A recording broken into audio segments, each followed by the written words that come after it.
Selamat siang bagi kita semua. Hari ini kita bertemu kembali pada mata kuliah Filsafat Timur untuk tingkat 2A. Dalam perjumpaan kita yang kelima ini, kita akan membahas tentang filsafat Indonesia, filsafat menuju Indonesia. Dan pembahasan ini akan memberi kita pemahaman dasar bagaimana posisi kedudukan dari filsafat Indonesia itu sendiri di tengah-tengah filsafat Timur dan filsafat Barat. Semoga menarik untuk diulas.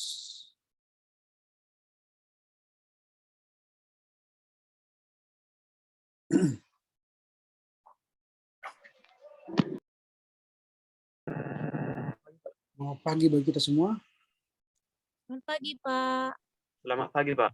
Bagaimana kabarnya? Sehat-sehat semua? Puji Tuhan. Sehat, Pak.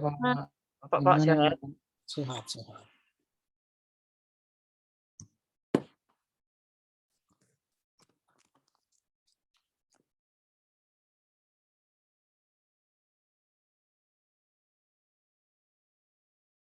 Kita coba tunggu teman-teman kita dulu ya.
Selamat pagi, Pak.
Pagi, Pak.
Pak, apanya, Pak? Mic-nya, Pak? Unmute, Pak.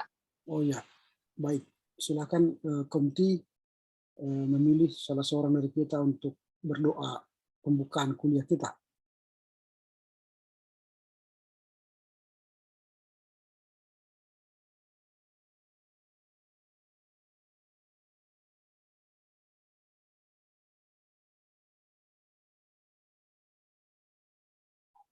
Silakan. Siapa yang berdoa?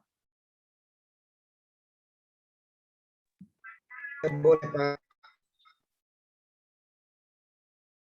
Ada yang ingin berdoa? Silakan. Yang ingin berdoa saja. Oke, Pak. Sebelum kita mulai perkuliahan kita, mari kita berdoa. Segala puji syukur Bapa di sorga, Bapa terkasih dan Yesus Kristus, Tuhan. Di pagi hari ini, Tuhan, kami ucap syukur kepadamu, sehingga pada pagi hari ini kami, Tuhan, bisa merasakan napas kehidupan di pagi hari ini, Tuhan. Tuhan Yesus yang baik, di mana pagi hari ini, Tuhan, mahasiswa STK Bisada kelas 2A yang akan memulai perkuliahan kami, Tuhan. Kiranya Tuhan memberkati perkuliahan kami, Tuhan.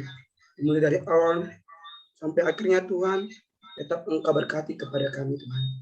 Tuhan Yesus yang baik, berikanlah kami kepintaran dan kebijaksanaan, supaya kami bisa menerima dan memahami apa yang diberikan Bapak dosen kepada kami, Tuhan. Dan juga Tuhan, kepada Bapak dosen kami, Tuhan, kiranya Tuhan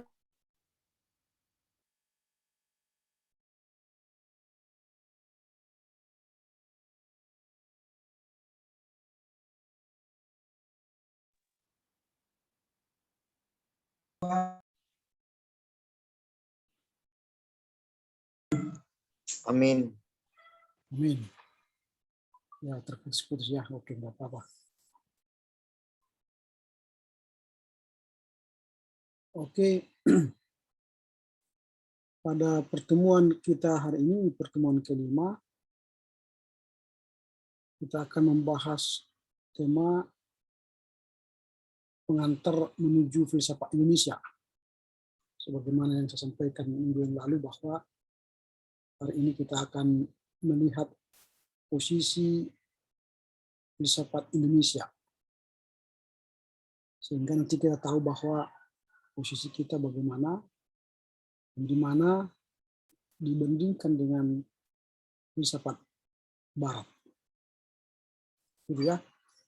Nah, sebelum ini ada 3 menit lagi, karena nanti kalau kita mulai, kita sudah sepakat ini lewat 10 menit, baru kita mulai pembahasan kita ya. Kita masih menunggu teman-teman bergabung. Nanti kalau sudah bergabung, baru kita mulai. Sambil menunggu, ya kita terus berdoa ya untuk persiapan teman-teman kita, abang kelas kalian yang akan menghadapi ujian skripsi pada tanggal 17-18 September 2021 yang akan datang. Semoga mereka dapat mengikuti ujian dengan baik dan berhasil dengan baik juga. Nah, itu yang perlu saya informasikan ya. Dan 2 minggu yang akan datang, kalian sudah akan masuk laporan baca, dan minggu ini akan saya kirimkan silabus. Materi-materinya juga akan saya kirimkan. Ada yang e-book atau ada yang artikel-artikel. Kalian boleh baca nanti dari situ semua.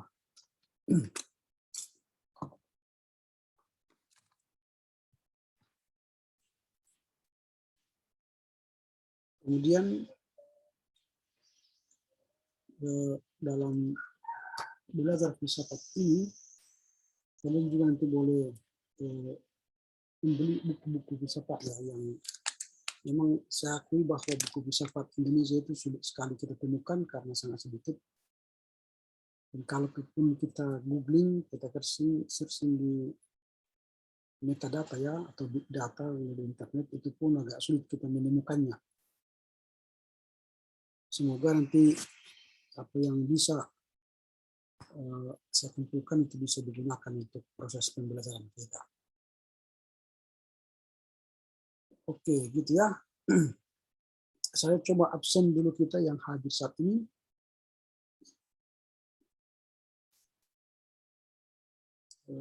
Sebentar.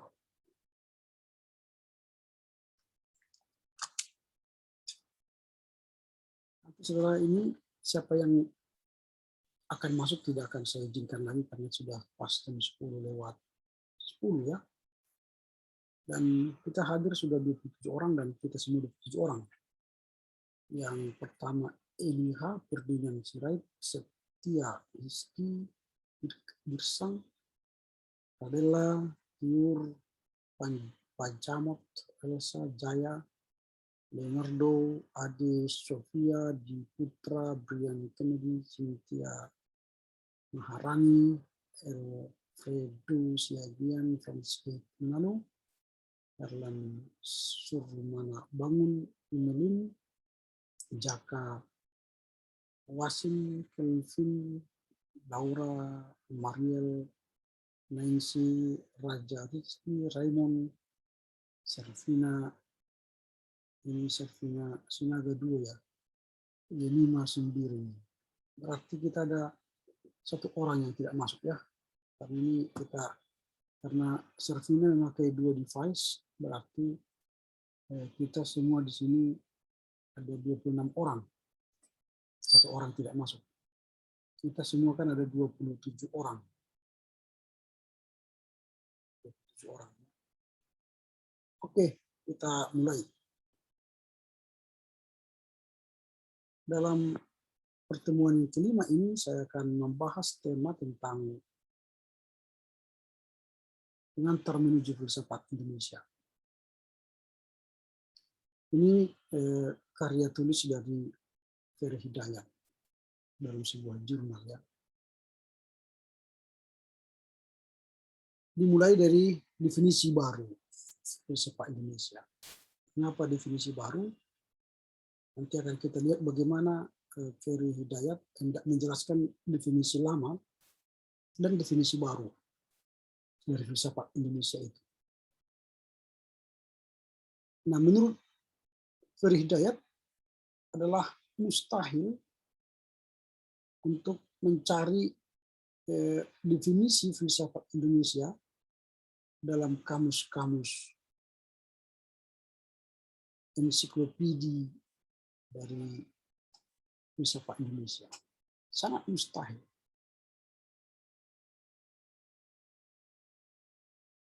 Ketika kita mencari nama atau kata filsafat Indonesia dalam kamus-kamus filsafat, itu sulit kita cari. Dia buat contoh, sebentar ya, ada tamu sebentar ya.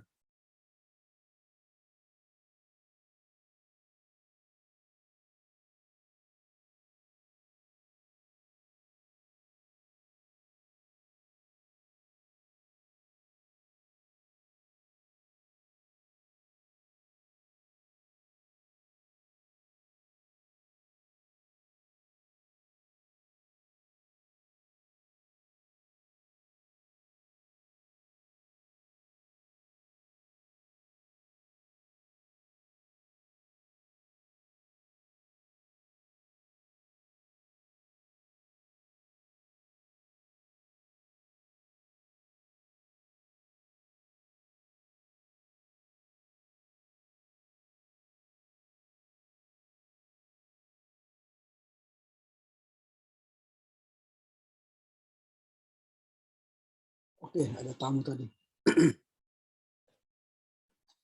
Jadi sangat sulit kita menemukan definisi daripada filsafat Indonesia di ensiklopedi filsafat. Kita ambil contoh misalnya ketika kita membuka filsafat, ensiklopedi filsafat yang ditulis oleh Paul Edwards dalam bukunya The Encyclopedia of Philosophy, itu 8 jilid ya, 8 jilid dia tulis.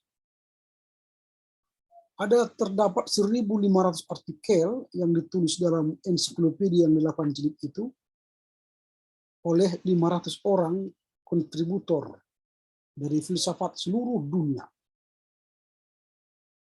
Jadi ada 1.500 artikel yang ditulis oleh 500 orang kontributor filsafat dunia.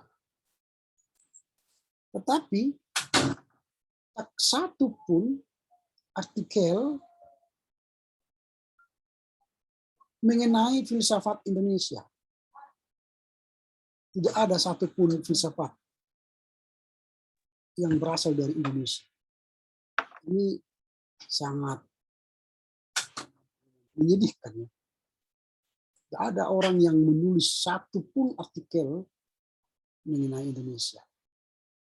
Padahal dari 1.500 orang ini, ada satu orang itu dari Mesir, satu orang dari Iran, dan 5 orang dari Cina. Nah itu dalam buku Paul Edward itu. Nah itu sebab saya katakan minggu yang lalu bahwa ketika kita bicara filsafat timur, rujukan orang ialah Cina, India, Jepang. Indonesia tidak ada. Karena apa? Karena tidak ada satupun artikel Indonesia atau mengenai Indonesia yang ditulis dalam artikel The Encyclopedia of Philosophy karya Paul Edward. Itu satu ensiklopedia. Mungkin di ensiklopedia yang lain kita cari ada mungkin ya. Nah, Ferry Hidayat melakukan pencariannya juga dalam karya Elmon Naumann Jr. dalam buku Dictionary of Asian Philosophies. Ini sudah Asian ya. Berarti kan seharusnya di Asia adalah orang Indonesia yang menulis di Asian Philosophies. Juga tidak ada filsafat yang dibahas tentang Indonesia.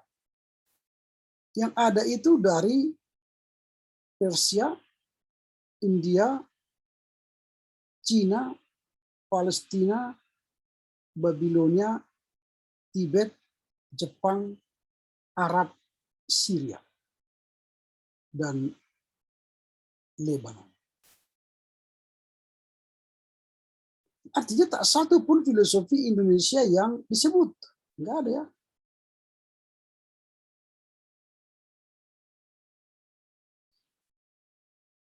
Kalau di situ aja tidak ada, di Encyclopedia of Philosophy, lalu Ensiklopedia Asia, tidak ada, apalagi di ensiklopedia yang lebih besar, yang mendunia.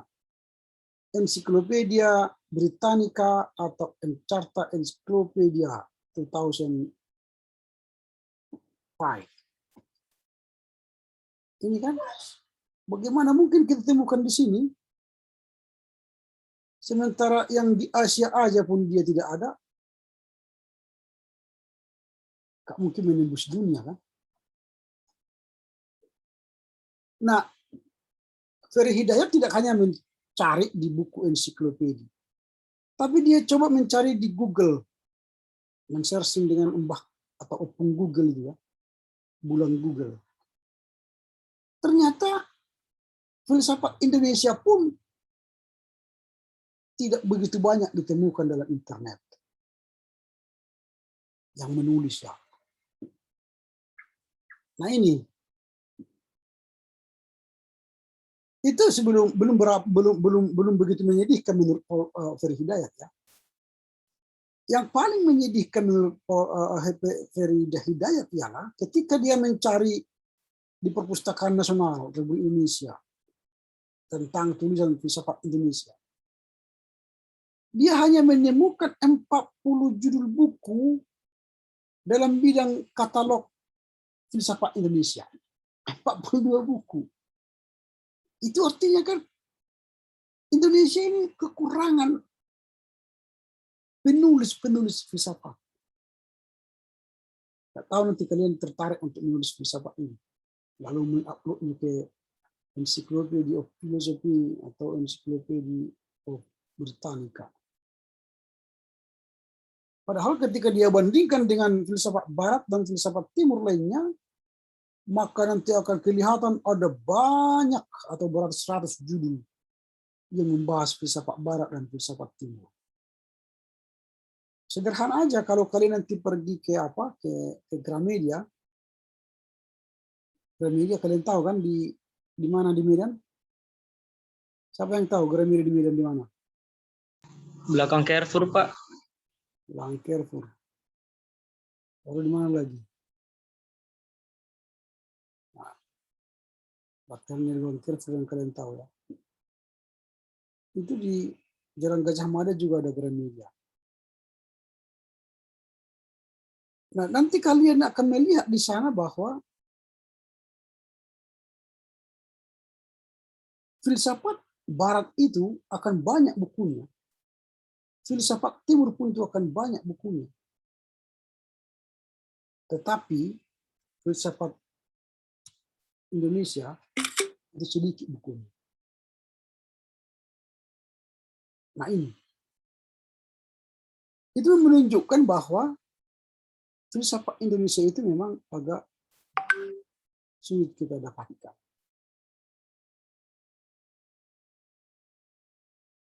Nah, Ferry Hidayat juga paling membuat hatinya miris ya, sehingga dia menulis artikel ini.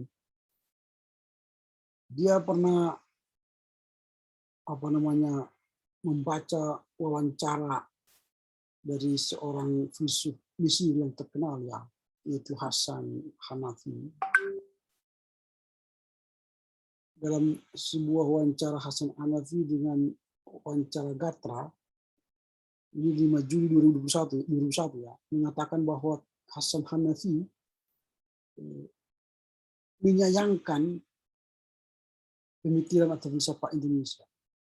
Dia berkata begini, kalian misalnya bilang tentang pengaruh Muhammad Abduh, Afghani, Rashid Rida, Hasan Al-Banna, atau Sayyid Qutb. Tetapi pemikiran Indonesia mana? Ya, pemikiran Indonesia mana? Seperti yang terjadi di Turki, orang Turki juga begitu. Mereka hanya menyebutkan pengaruh dari Abduh, Afghani, dan lain-lain. Lalu di mana pemikiran Indonesia? Jadi kita bangga menyadur pemikiran orang-orang Arab, tetapi kita tidak memiliki pemikiran Indonesia yang dijual atau dipublikasi ke umum. Nah, artinya menurut Hasan Afghani itu orang Indonesia itu tidak punya pemikiran-pemikiran filsafat. Padahal menurut Ferry Hidayat, Indonesia itu memiliki banyak filsafat.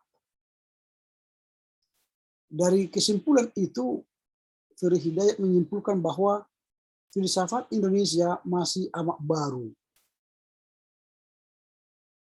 untuk orang Indonesia sendiri. Nah, karena ini masih baru, perlulah dibuat kajian yang mendalam tentang filsafat Indonesia. Nah, sekarang dia mencoba melihat siapa-siapa saja orang yang membuat kajian tentang filsafat Indonesia. Ada beberapa orang. Dari 42 buku tadi yang ditemukannya di Perpustakaan Nasional itu, setidaknya ada 5 filsuf Indonesia yang mencoba mengurai filsafat Indonesia itu.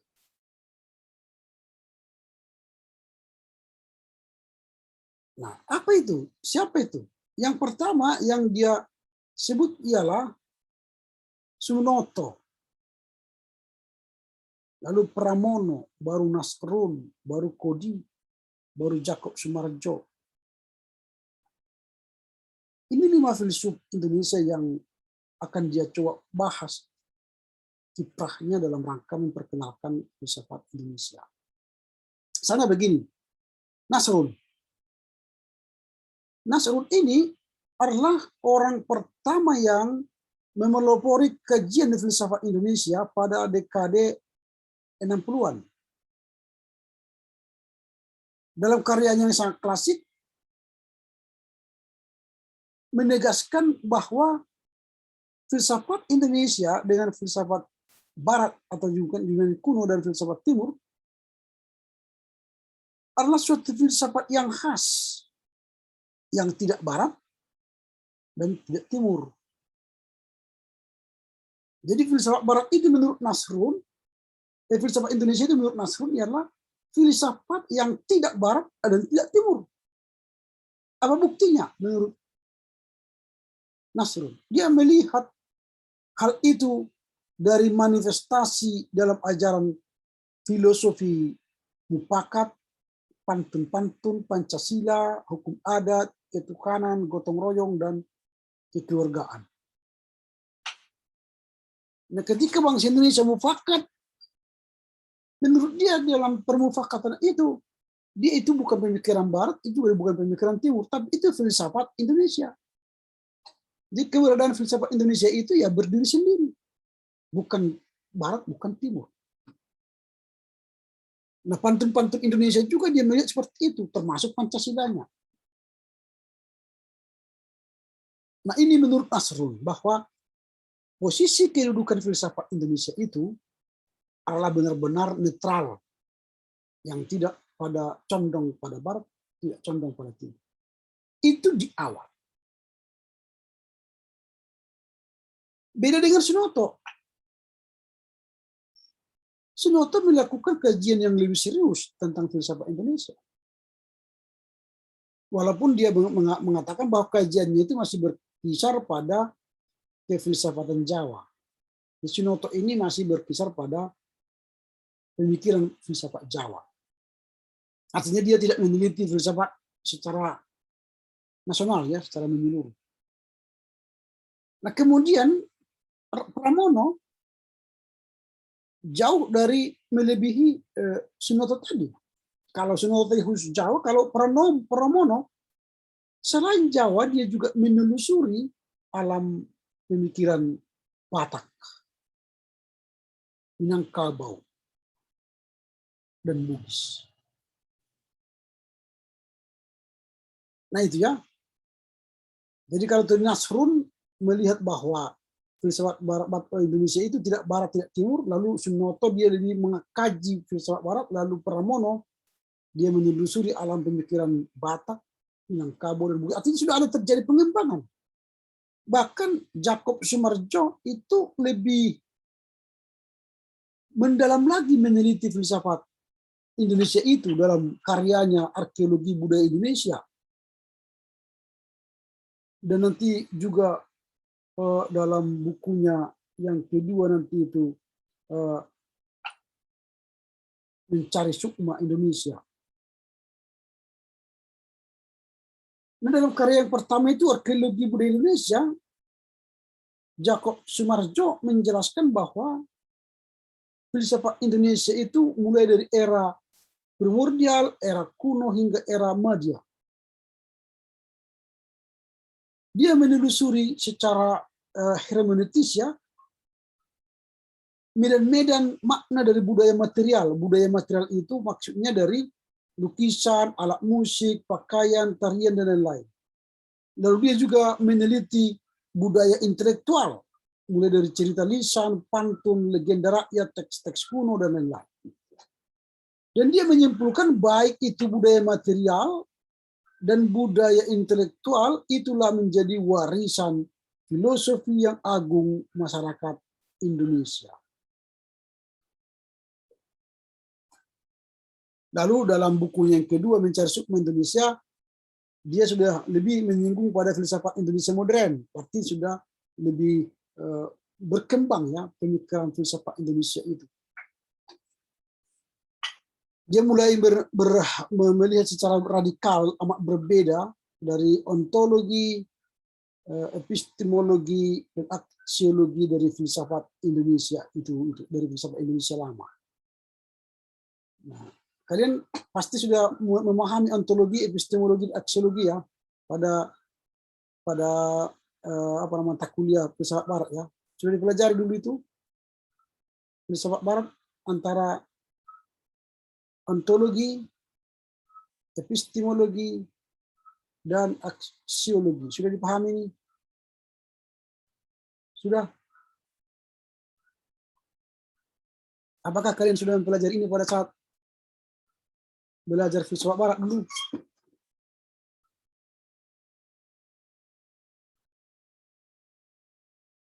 Apakah masih bersama saya ini yang hadir sekarang ini? Belum pernah, Pak. Belum pernah, Pak. Belum pernah ya? Iya, Pak. Oh gitu ya. Dia tidak dibahas dulu apa itu ontologi, epistemologi, dan aksiologi ya. Ya, tidak apa-apalah. Ya, kita lanjutkan aja. Karena dalam belajar filsafat, ketiga hal ini harus kalian pahami. Ini istilah-istilah filsafat ini. Ontologi, epistemologi, dan aksiologi. Jadi kalau kalian itu berbicara dengan orang-orang filsuf, pasti ini akan keluar kata-kata ini. Ontologi, epistemologi, aksiologi. Apa itu ontologi? Ontologi itu kan kebenaran, ortodoksi, kebenaran. Jadi ontologi ya berbicara tentang kebenaran. Maka filsafat itu selalu mencari kebenaran. Kebenaran itu mulai dari gaya hidup, filsafat hidup, pandangan hidup, yang bisa digali dari tadi budaya intelektual dan budaya material, alat musik, pakaian, cerita, lisan, pantun, legenda. Itulah ontologi. Di dalamnya ada kebenaran-kebenaran hakiki yang hendak disampaikan oleh budaya itu kepada masyarakat. Epistemologi itu adalah terminologi, artinya bahasa-bahasa yang digunakan dalam filsafat. Terminologi atau istilah-istilah. Karena istilah di Batak akan berbeda dengan istilah di Jawa dan berbeda dengan istilah di Bugis. Nah, berbeda-beda. Nah, ini apa? Epistemologi itu soal bahasa-bahasa yang umum. Lalu apa aksiologi? Aksiologi itu tindak nyata dari pandangan hidup itu sendiri.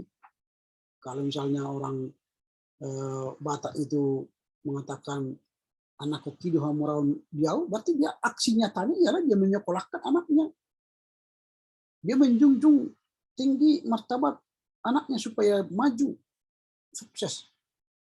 Itu aksiologi. Itu jadi nanti ya dipelajari lah apa itu aksiologi, apa itu ontologi, dan apa itu epistemologi, karena itu bagian yang tidak terpisahkan dari filsafat. Nah, menurut Ferry Hidayat tadi, semua perintis filsafat Indonesia tadi mendefinisikan filsafat Indonesia secara berbeda-beda. Ya kan, secara berbeda-beda. Baik si Nasrun, baik si Darmo Pramono, baik si Joto dan Jakob itu berbeda-beda memahami dan mendefinisikan apa itu filsafat Indonesia. Misalnya, Nasrun mendefinisikan filsafat Indonesia sebagai sekumpulan ajaran-ajaran filosofis yang asli Indonesia. Yang tidak pernah dimiliki oleh filsafat manapun. Itu menurut Nasrun. Jadi filsafat Indonesia itu kumpulan dari ajaran-ajaran filosofis yang asli Indonesia yang tidak pernah dimiliki oleh filsafat manapun. Nah, Nasrun berkata ini ya, pandangan hidup Indonesia. Ya, kemarin dulu kan saya katakan bahwa filsafat Indonesia itu adalah pandangan hidup. Pandangan hidup Indonesia adalah berlainan betul dari pandangan hidup Yunani dan pandangan hidup Barat dan Timur yang bersumberkan pada pandangan hidup Yunani itu. Jadi berlainan betul ya dengan mereka itu. Ya, itu pendapat Nasrun. Sedangkan menurut Sunoto dan Pramono mendefinisikan filsafat Indonesia sebagai kekayaan budaya bangsa kita sendiri yang terkandung di dalam kebudayaan sendiri. Atau dalam ungkapan Pramono, filsafat Indonesia berarti pemikiran-pemikiran yang tersimpul dalam adat, istiadat, serta kebudayaan daerah. Jadi itulah filsafat menurut Pramono. Tersimpul dalam adat istiadat. Jadi adat itulah filsafat itu. Pakaian adat itulah filsafat itu. Tarian itulah filsafat itu. Jadi tortor itu misalnya contoh itu memiliki filsafat. Kalau orang tua misalnya menortor pakai tangan yang jemarinya seperti ini, itu ada makna semua ini.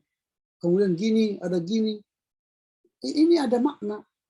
Begini kan malam dan gelap, malam dan siang, malam siang.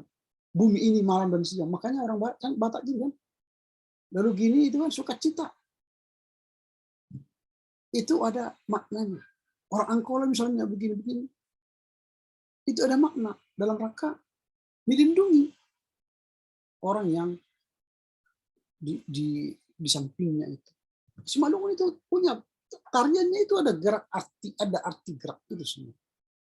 Baik orang Nias, Karo, Pakpak itu punya gerak itu punya filosofi, punya pandangan hidup. Nah itu ya. Jadi nanti kalau kalian lihat bagaimana tarian itu dan bagaimana budaya itu, sebenarnya di situ ada nilai filosofi, filsafat, pandangan hidup. Nah, itulah menurut Pramono tadi. Nah, dengan demikian katanya filsafat Indonesia itu adalah semua pemikiran filosofis yang ditemukan dalam adat istiadat dan kebudayaan kelompok-kelompok etnis masyarakat Indonesia. Mulai dari mana? Dari Sabang sampai Merauke. Nah, inilah definisi filsafat Indonesia itu. Semua pemikiran filosofis yang ditemukan dalam adat istiadat dan kebudayaan kelompok-kelompok etnis masyarakat Indonesia.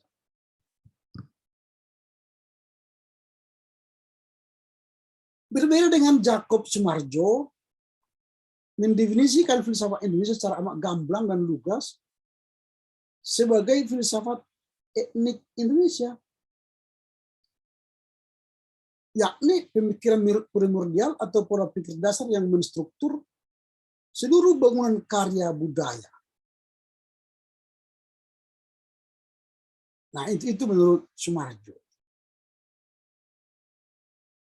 Nah, makanya dia berkata filsafat terbaca dalam cara masyarakat Jawa menyusun gamelannya, menyusun tari-tariannya, menyusun mitos-mitosnya, cara memilih pemimpin-pemimpinnya, dari bentuk rumah Jawanya, dari buku-buku sejarah dan sastra yang ditulisnya.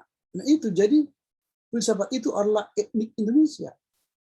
Jadi berapapun etnik Indonesia itu punya filsafat sendiri.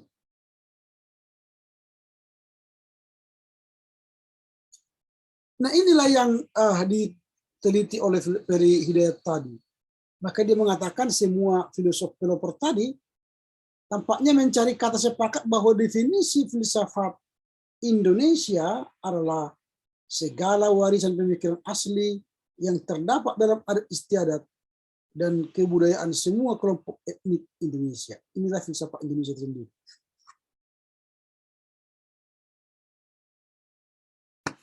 Jadi, semua produk filosofi sebelum datangnya filsafat asingnya, yaitu Cina, India, Persia, Arab, Eropa, dapat disebut sebagai filsafat Indonesia. Nah, itu yang disebut dengan filsafat Indonesia menurut Ferry Hidayat.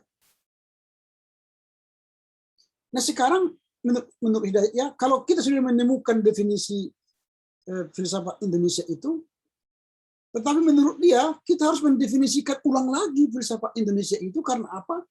Filsafat Indonesia itu bukanlah seperti kata dalam tempurung, tetapi filsafat Indonesia itu juga bertemu dengan filsafat asing, dan ketika bertemu dengan filsafat asing dia akan mengalami perubahan dan kolaborasi dan dinamika yang terjadi. Maka itu akan terjadi interkulturasi. Jadi maksudnya misalnya pengaruh Cina, pengaruh India, pengaruh Persia, dan pengaruh Arab atau Eropa ke Indonesia akan mengubah pandangan hidup orang Indonesia, filsafat Indonesia. Itu yang disampaikan oleh Ferry Hidayat. Jadi filsafat Indonesia itu nanti akan menemukan definisi baru tentang filsafatnya.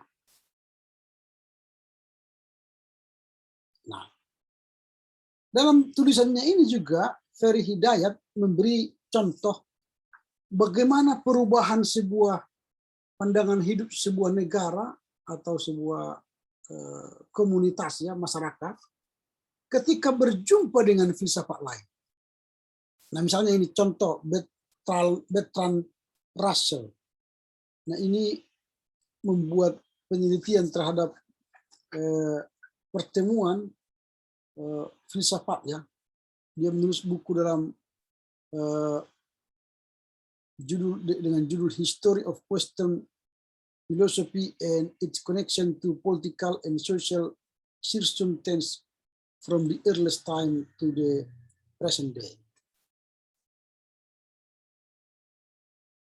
Nah, nanti ketika dia membuat sebuah penelitiannya, bagaimana filsafat Barat itu mengalami perubahan ketika dia bertemu dengan filsafat lain di luar filsafat Barat.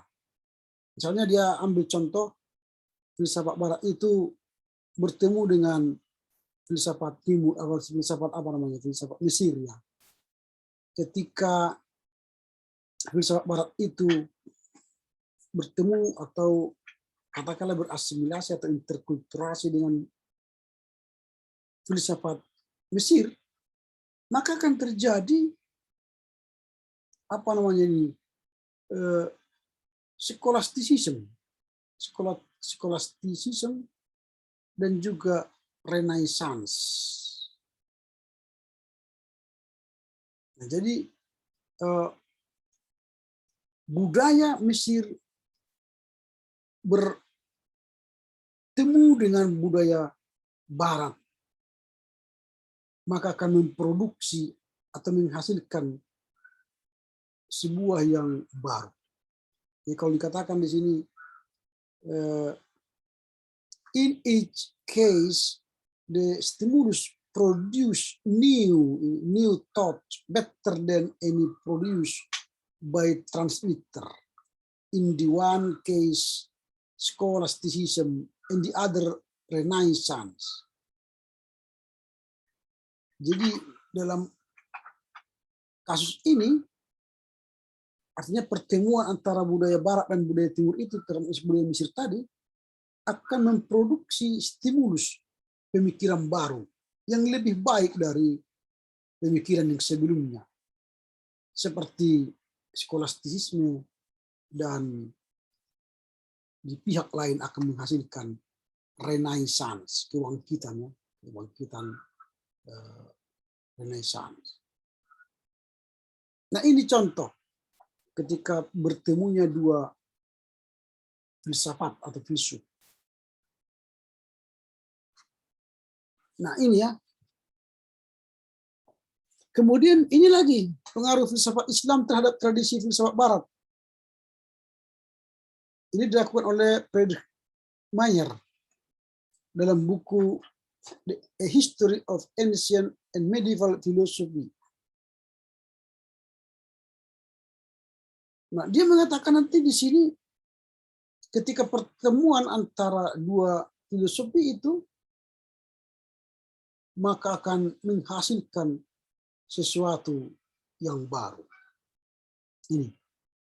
After his death, Arabic philosophy declined, but his theories played an important part in Western scholastic circles. Jadi setelah kematian para filsuf Arab ditolak, ya, tetapi teori-teorinya masih memainkan peran penting dalam bagian lingkaran skolastik Barat. Nah, ini pengaruh-pengaruh jika terjadi pertemuan. Nah, bukan hanya filosof Barat yang mengakui pengaruh warna-warni filsafat asing dalam struktur regionalnya, tapi juga filosofi Jepang seperti Masaki Kosaka dalam bukunya The Intellectual Background of Modern Japanese Thought. Dia mengatakan bahwa ketika terjadi pertemuan antara filsafat Barat dan filsafat Jepang itu, ini mengatakan akan membawa the glories of the Renaissance and ancient Greek civilization, and more important that they would encounter Christianity. Jadi ketika pertemuan antara budaya Jepang, pemikiran Jepang dengan budaya pemikiran Barat itu membangkitkan semangat Renaissance. Ya. Dan hal ini sangat penting dalam rangka mengcounter kekristenan mereka. Nah, ini yang menarik yang perlu kita lihat.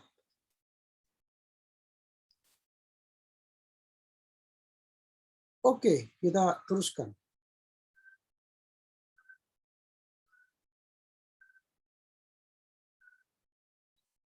Nah, Huang Songji, seorang filosof Cina, turut mengakui pengaruh tradisi Barat terhadap struktur filsafat Cina. Dia menulis dalam artikelnya The Greeting. Sebentar. The Great Triangle of Chinese Philosophical Academia and Modernization of China. Nah itu, segitiga emas ya. Triangle itu. Songji menegaskan bahwa ketika filosofi Marxisme itu memasuki abad ke-20 ya, memasuki China pada abad ke-20, maka sejak itu lahirlah segitiga emas itu. I refer to this as the Great Triangle. Jadi dengan pertemuan filsafat Marxis itu dengan filsafat Cina, maka itu melahirkan sebuah segitiga emas.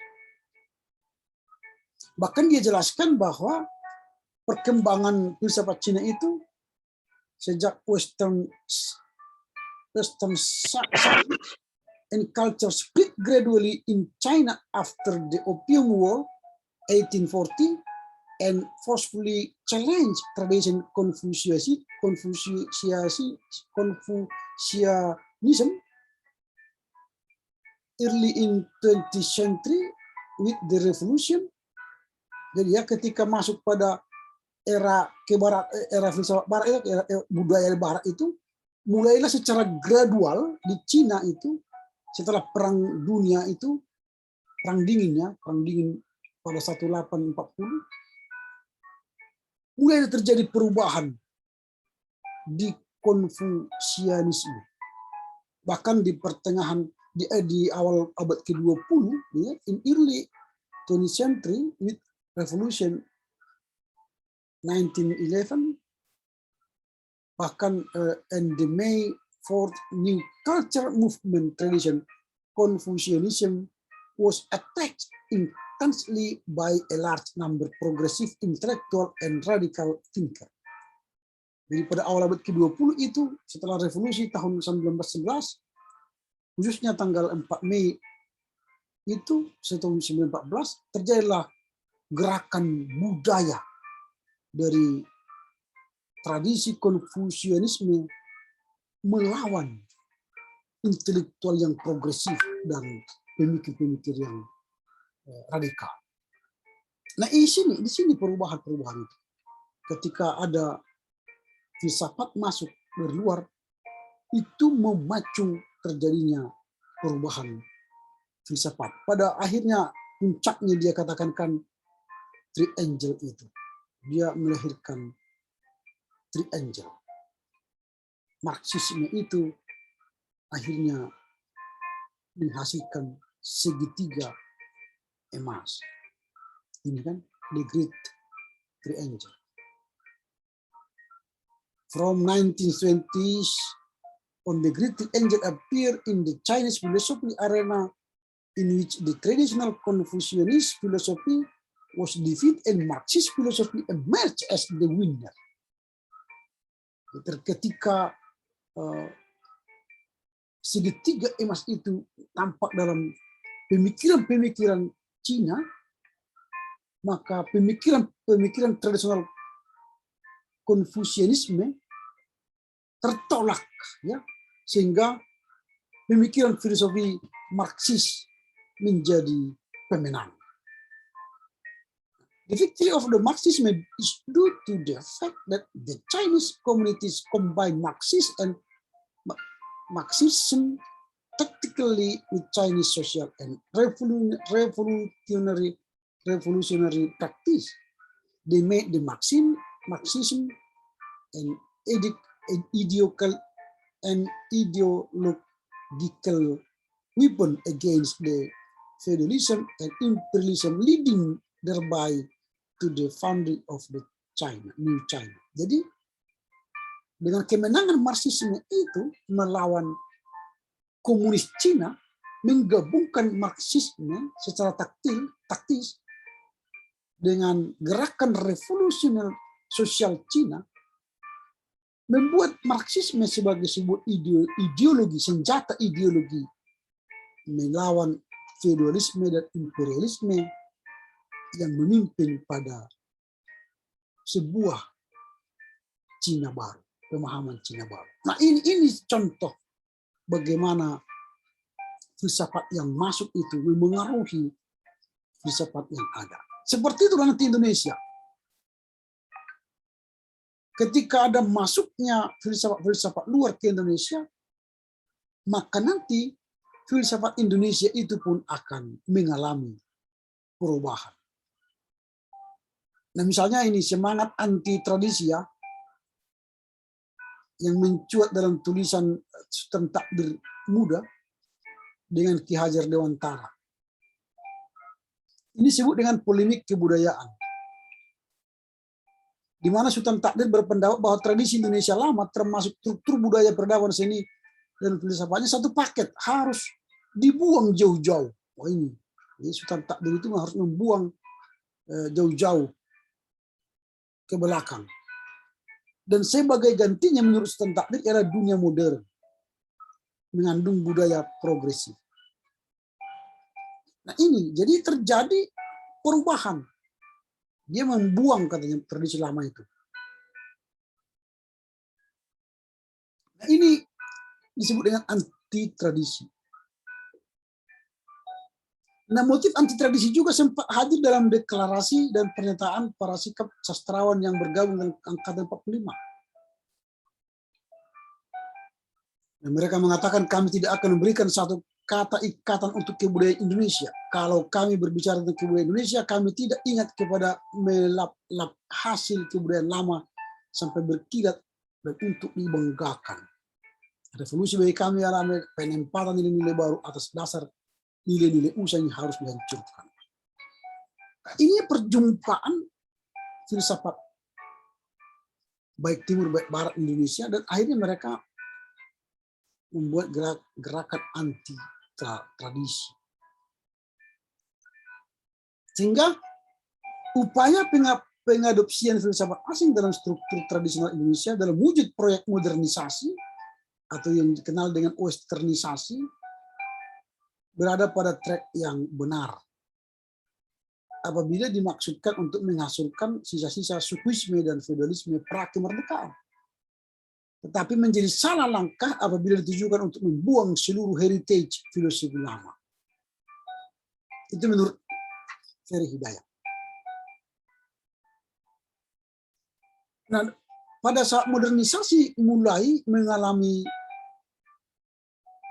hasil panen setelah 2 abad berjalan, yang puncaknya terjadi pada masa Orde Baru Soeharto, tidak salah jika ada orang yang mau kembali ke tradisi, bukan untuk sekedar romantisme atau nostalgik, tetapi untuk interpretasi ulang, cipta daur ulang, atau reka ulang, pemaknaan ulang, atau introspeksi terhadap tradisi sendiri.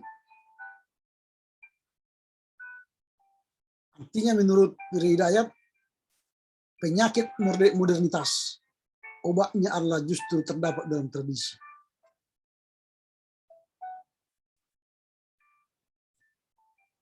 Inilah kalau kita lihat bagaimana filsafat Indonesia itu mengalami jatuh bangun. Ketika filsafat Indonesia itu tadi adalah filsafat yang terlihat dalam tradisi dan budaya, ternyata setelah memasuki percampuran budaya lain, maka ada anti tradisi, tapi setelah tradisi modern itu berjalan, lalu orang bosan dengan modernitas, lalu cari obatnya yaitu tradisi. Ini bolak-balik.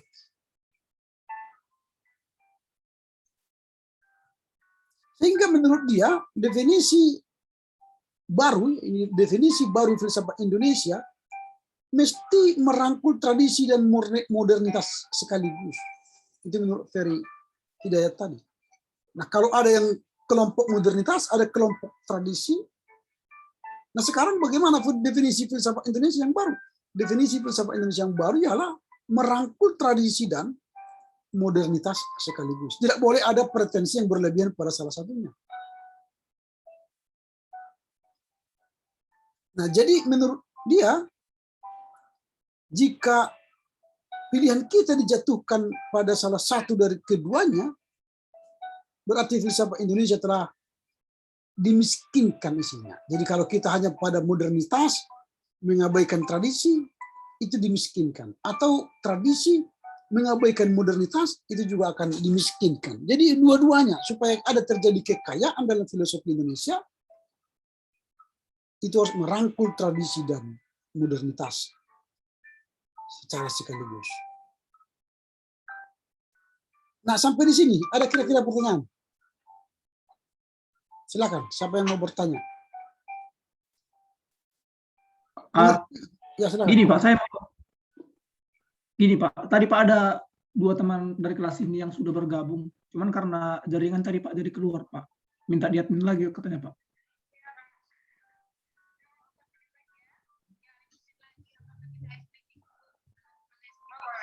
Oke. Ini Pak, saya ada pertanyaan Pak. Seperti yang Bapak bilang, bahwasannya kita bebas membuat filsafat ini agar kita mempunyai ciri khas dari Indonesia. Jadi kalau sesuai yang saya pelajari Pak, bahwasannya Indonesia ini kan Pak banyak filsafat Pak, baik dari Tanah Batak, dari Aceh, dari Palembang, dari Jawa, dari Kalimantan mempunyai filsafat sendiri Pak. Kalau karena di adat kita kan Pak ada tradisi, ada pemikiran sendiri. Jadi menjadi pertanyaan saya Pak, kenapa di Indonesia tidak mempunyai filsafat? Sedangkan sarjana kita kan banyak Pak. Kenapa bisa seperti itu? Nah, nanti kita akan sampai pada ke sana ya. Bukan kita tidak ada. Ada. Persoalannya ialah tidak ada orang Indonesia yang mampu, bukan tidak berani ya, yang mampu menulis filsafat Indonesia itu di ranah filsafat dunia. Saya katakan tadi di Encyclopedia of Philosophy pun tidak ada. Di Encyclopedia of Asian Philosophy pun tidak ada. Apalagi lah di Britannica Encyclopedia atau Encarta Encyclopedia. Kalau kita masuk ke sana, maka kita akan dikenal orang. Tapi kan tulisan kita, misalnya filsafat Batak, sudah adakah tertulis di dalam Encyclopedia of Philosophy? Enggak ada. Enggak ada yang menulis. Padahal sudah banyak orang filsuf Batak. Tapi mungkin filsuf Batak itu ya jago kandang, enggak nulis gitu ya. Ini harus ditulis. Nah, ini ada pertanyaan lagi, bagaimana Batak ini memandang filsafat itu, Pak? Filsafat itu saya katakan tadi kan pandangan hidup. Nah, bagaimana pandangan hidup Batak itu? Ya bagaimana kita memandang hidup itu sendiri. Itu terlihat dari mana? Dari budaya, dari tarian, dari aksara, dari lukisan, dari gorga. Itu kan cara Batak memandang kehidupannya. Dari cara berpakaian Batak saja pun itu berbeda-beda. Orang Batak Toba ya hanya ulos aja. Tidak ada yang lain. Coba Simalungun pakai apa kan? pakai ada topi. Angkola juga pakai topi, pakai alat di sini. Begitu juga Karo pakai, perempuannya pakai apa namanya seperti ini. Banyak itu. Itu tradisi, itu filsafat. Nah, itu cara pandangnya ya. Orang Bali itu memandang dirinya dari budayanya, dari tariannya. Nah, saya katakan tadi orang Botak Toba itu kan tariannya gitu kan meriah kan. Makanya orang Toba itu lebih semangat daripada kami yang Kola dan Simalungun kan lebih apa namanya mendayu kan gini kan. Itu pandangan hidup. Nah, itu caranya kita memandang hidup kita. Makanya tadi dari material, ya, tadi yang dikatakan oleh si Jakob itu kan. Lalu bagaimana kita juga memandang dari kita di si Jakob.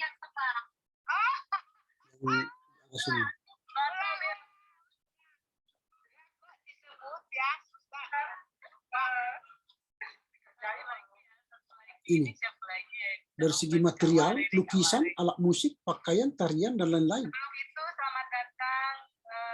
Lalu dari segi intelektualnya, dari apa? Cerita-ceritanya, pantunnya, legendanya, teks kunonya. Nah, legenda misalnya di Simalungun apa ada, atau legenda apa namanya Danau Toba, atau legenda Simarjan. Itu kan legenda cerita. Itu kan dari cerita itu akan terlihat bagaimana filosofinya. Kalau orang Padang misalnya apa itu Simaling Kundang misalnya. Kalau di Jawa Barat misalnya Tangkuban Perahu, itu kan ada cerita di balik kehidupan itu. Itu kan filsafat. Mengajari orang supaya jangan durhaka misalnya. Itu filsafat. Begitu ya cara pandang orang Batak itu kan banyak legenda-legenda kan. Kalau kalian misalnya pergi ke Danau Toba, nanti di bawah itu ada apa namanya batu gantung katanya. Itu kan cerita, ada legendanya. Kisah terjadinya Danau Toba juga ada legendanya. Itu namanya filsafat. Cara masyarakat itu memandang filosofi apa daerahnya, budayanya dan sebagainya. Gitu ya. Ada lagi yang mau bertanya? Saya Pak. Silakan. Tadi Bapak jelaskan bahwa filsafat Indonesia ada yang nulis dia itu kayak filsafat Jawa, filsafat Batak, dan filsafat Minangkabau kan Pak, yang kayak gitu. Nah, kenapa nggak disatukan aja gitu, misalnya filsafat Batak disatukan dengan filsafat Jawa, filsafat Minangkabau, kan menjadi salah satu filsafat Indonesia juga Pak, karena kita kan sama-sama berada di Indonesia dan tradisi suku Indonesia Pak. Terima kasih. Ya, untuk menjawab itu, maka saya akan lanjutkan dari penjelasan tadi. Disebut begini, berdasarkan perbandingan di atas tadi ya, menurut Ferry Hidayat, maka definisi filsafat Indonesia dibangun dari 3 segi. Yang pertama dari wilayah tempat filosofi itu berada. Di mana filosofi itu berada. Misalnya di Batak menjadi filsafat Batak.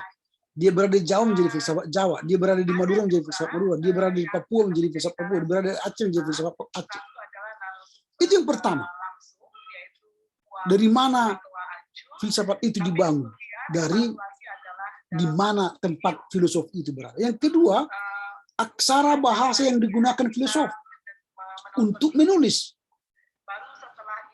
karya filosofinya. Bahasanya apa? Kalau digunakan bahasa Sunda, berarti filosofinya bahasa filosofi Sunda. Kalau aksaranya digunakan dalam bahasa Bugis, berarti dia filosofi Bugis. Kalau aksaranya ditulis dalam bahasa Nusa Kambangan, Nusa Tenggara Timur, maka dia filsafat Nusa Tenggara Timur. Lalu yang ketiga, itu berdasarkan distinktif pemikiran filosofinya. Distinktif pemikiran. Jadi bagaimana pemikiran filosofinya melalui legendanya misalnya. Itu yang menentukan filsafat itu, dari segi itu dibentuk, dibangun. Tempatnya, di mana dia berada, aksaranya, aksara apa, lalu distintif pemikirannya.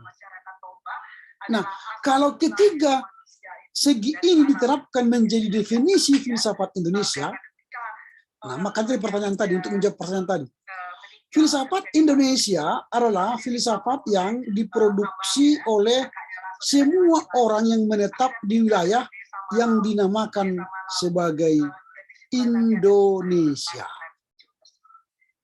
Jadi filsafat Batak, filsafat Jawa, filsafat Karo, filsafat Madura, filsafat Papua, itu semua adalah filsafat Indonesia.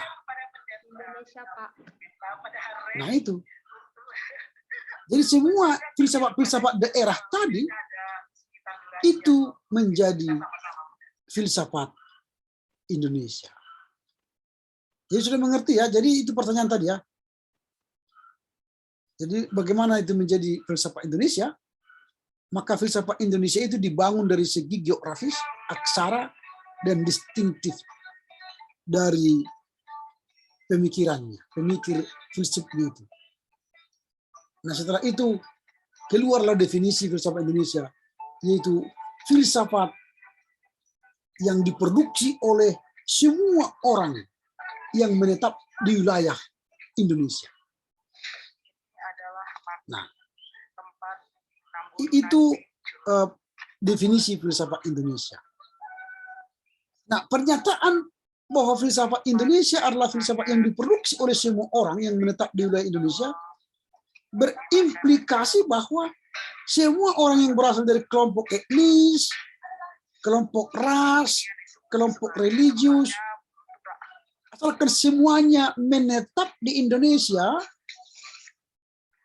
maka semuanya itu adalah filosof Indonesia. Nah, persoalannya ialah semua mahakarya filosofi itu harusnya terpublish di buku-buku ensiklopedi, baik nasional, regional Asia, atau internasional, misalnya Britannica. Nah, harus ada yang berani menulis, mempublikasi. Maka nanti kalau kalian punya karya dalam mata kuliah ini, kalau kalian sudah, nanti saya suruh buat paper tentang filsafat daerah, setelah itu selesai, publislah di Akademi Edu. Kalian sudah punya Akademi Edu? Nah, publis di situ nanti. Supaya bisa kalian, supaya filsafat itu masuk ke digital ya, dibaca orang. Nanti bisa kalian masukkan ke Akademi Edu. Mendaftar aja di Akademi Edu di sini. Ini gratis. Nah, ini misalnya Akademi Edu saya.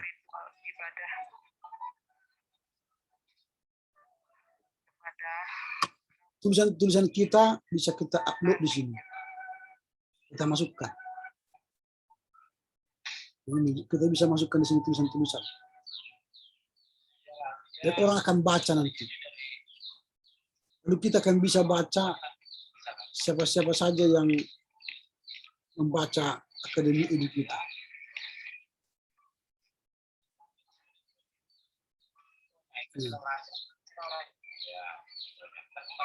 Soalnya pengaruh tulisan kita itu bagaimana?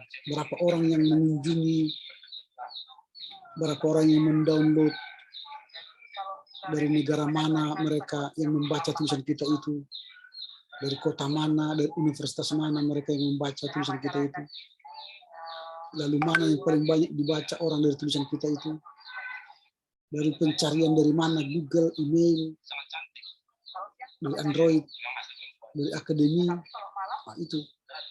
Lalu nanti siapa yang membaca tulisan kita itu, kita lihat di sini. Profile visitor.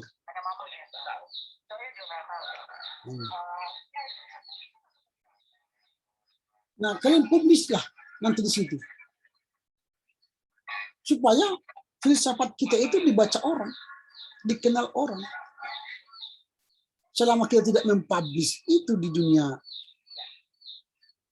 akademis, ya, maka ya tidak ada yang kenal orang. Jadi filsafat kita itu hanya filsafat untuk kita, nggak diketahui orang. Oke, begitu ya. Ada lagi pertanyaan? Kalau tidak ada, maka kita akan belajar soal mazhab, sumber, dan tokoh filsafat Indonesia. Mazhab itu nanti kalian bisa baca sendiri. Itu ada filsafat ini, nanti ada filsafat timur, filsafat barat. Ini kan filsafat timur, ini hanya penegasan-penegasan lagi. Ini ada filsafat barat yang diuraikan oleh Ferry Hidayat, ya. Nanti kalian bisa baca sendiri, materi ini akan saya kasih supaya bisa menambah wawasan kalian. Ada filsafat barat tadi, kemudian nanti ada filsafat ini filsafat Islam, kemudian nanti ada filsafat Kristen, kemudian ada filsafat pasca Soehartoisme. Nah itu, jadi itu nanti mazhab filsafat Indonesia, ya. Kemudian kita akan belajar soal isme-isme dalam filsafat Indonesia. Isme-isme itu berarti kan paham-paham yang ada dalam Indonesia. Ada beberapa paham. Yang pertama itu ialah sintetisme. Jadi sintetisme berarti menggabungkan bagian-bagian atau unsur-unsur yang berbeda, membuat sesuatu yang kompleks. Jadi gabungan antara filsafat Indonesia dan filsafat luar. Kemudian ada filsafat adaptionisme, jadi terjadi penyesuaian untuk situasi atau kegunaan yang baru, ya. Ada penyesuaian daripada tradisi itu. Kemudian setelah itu ada paham lamaisme, lama, artinya bertolak dari pandangan tradisi yang sudah lama, ratusan tahun, ya. Jadi itu lamaisme. Kemudian ada juga yang baruisme, yang diambil dari situasi dan kondisi sekarang. Orang misalnya suka TikTok, ya maka ada budaya TikTok nanti, TikTokisme, kan.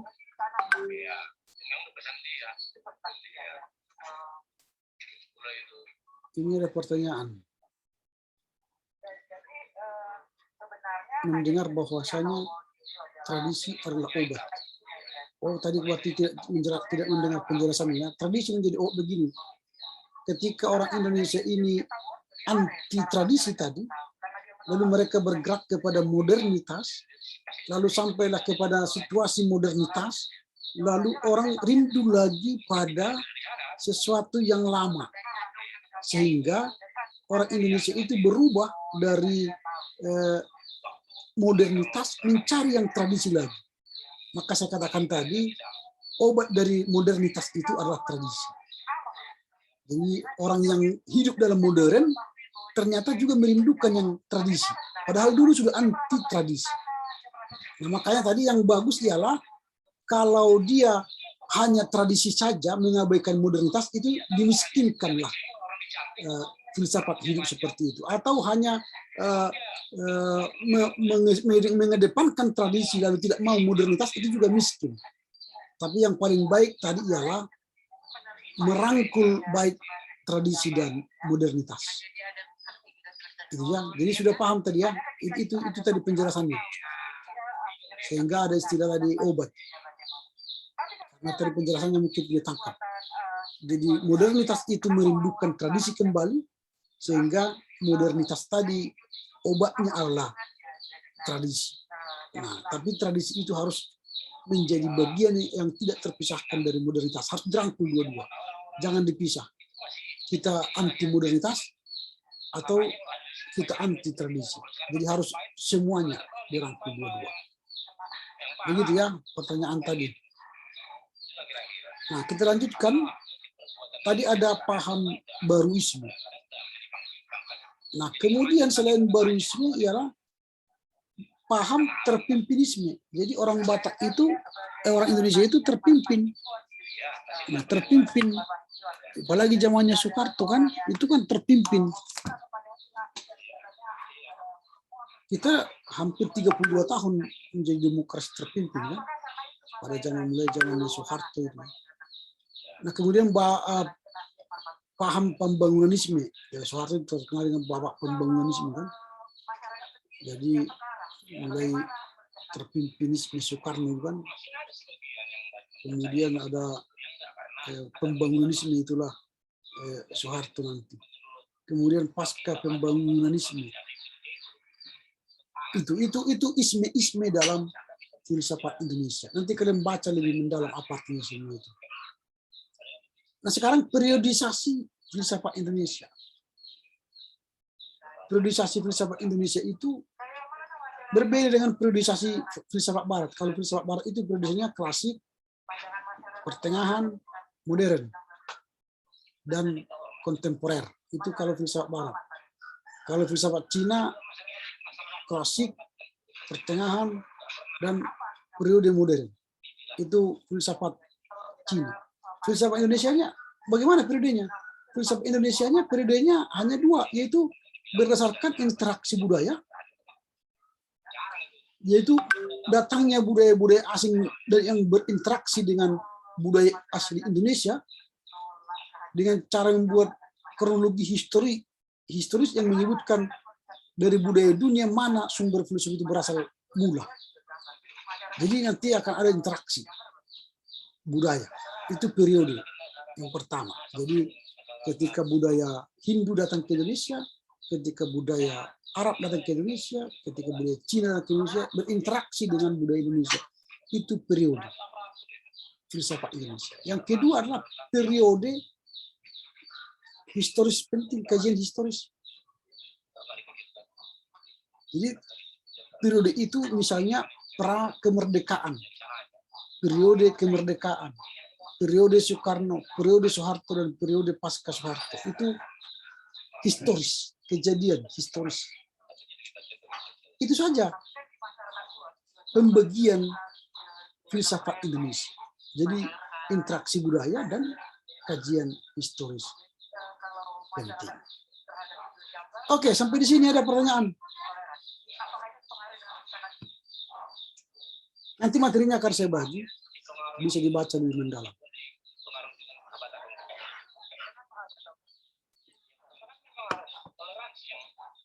Kalau tidak ada, maka perkuliahan kita sampai di sini.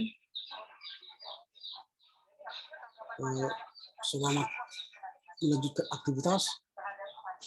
Silakan komite memilih dari kita untuk berdoa. Baik, untuk membawakan doa kita, saya minta kepada Leonardo Silalahi untuk membawakan doa kita.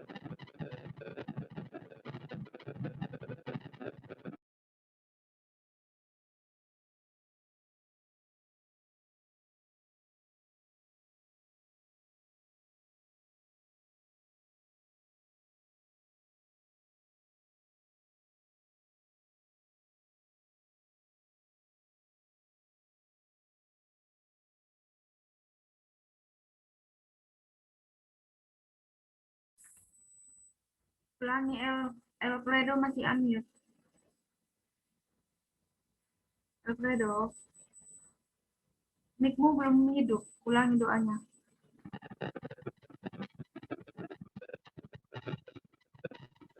Master.